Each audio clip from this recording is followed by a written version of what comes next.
As the U.S. experiences lingering high inflation and severe constraints on the supply chain, families are being forced to deal with the consequences in their everyday lives. Evan McMorris-Santoro is live for us in New York City right now. Evan, you spoke with one couple about how this new economic reality is affecting how they feed their kids. What did they tell you? Well, Brianna, that's right. The important thing about this inflation right now is, there's a lot of reasons why it's happening, but the important thing is where it's actually hitting. And it's hitting things like the cost of shelter, the cost of gasoline, like where I am at this gas station behind me. Gas is up more than $1 since last year, and here in Manhattan, obviously up more than that, but up more than 20 cents from even last month. And the other thing that inflation is affecting right now is food prices. These are things that you have to buy. So I went to Kennedale, Texas, to go shopping with a family to talk about what this actually means to live in America right now. All right, let's go tackle this. What does inflation mean for American families? This is the story of the Stotlers' weekly shop. Good to see you guys. Good to see you. We have 2 biological kids, and then my wife and I have a big heart for adoption, so we adopted a sibling group of 2, then 3, then 1, and then we have a kid living with us right now who's kind of in a foster situation. It feels like money isn't going as far as it used to. Okay, let's see what we can do. I think probably in June it was about $1 was worth $1. So now that dollar is worth about 70 cents. All right, now we're moving on to dairy, which is right there. We started seeing everything going up.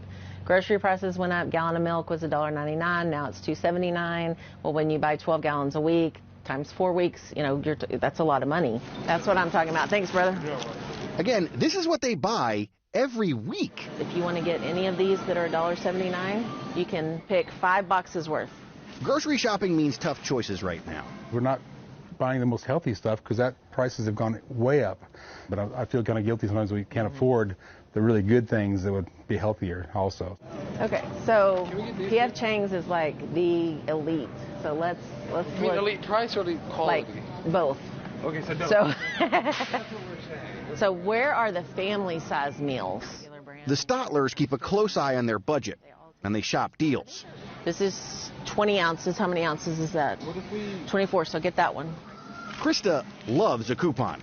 Buy this and get Rotel and chips free, is what it's supposed to be.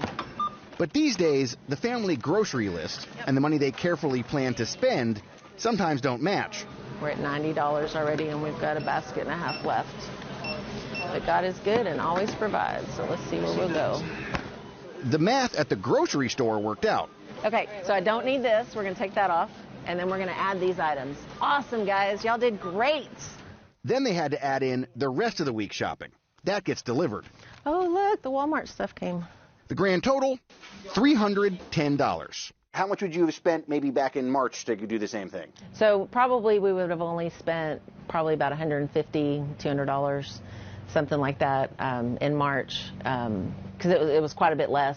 The Stotlers are feeling the inflation squeeze to the tune of an extra $100 a week, they say. That's just for groceries.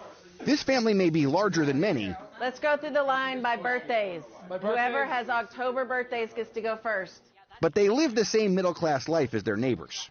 The squeeze is getting tighter, and that means that middle-class life could be changing. If the prices keep rising the way they've been rising through the next 6 months, what's going to happen to, life in this house? If it continues, we're just going to have to get more creative and maybe pick up an extra job if we have to, doing food delivery or, something like that to help make up the difference. You can go down to beans and rice and still sustain pretty economically. We don't want to have to do that. You want to enjoy what you're purchasing, but there's another level you can get to just to make sure you make it through. So, Brianna, what this story is really about is uncertainty. Government officials and economists all suggest that this inflation rate that we're living through right now is going to come down at some point next year, but they don't know when. And so that means that right now, a trip to the grocery store, you just don't know how much you're going to have to spend. And when you spend as much as the Stotlers do, obviously that affects you pretty directly. But the point of the story is all of us are going to be feeling that squeeze eventually if these prices keep going the way that they're going. Brianna? Yeah, indeed. And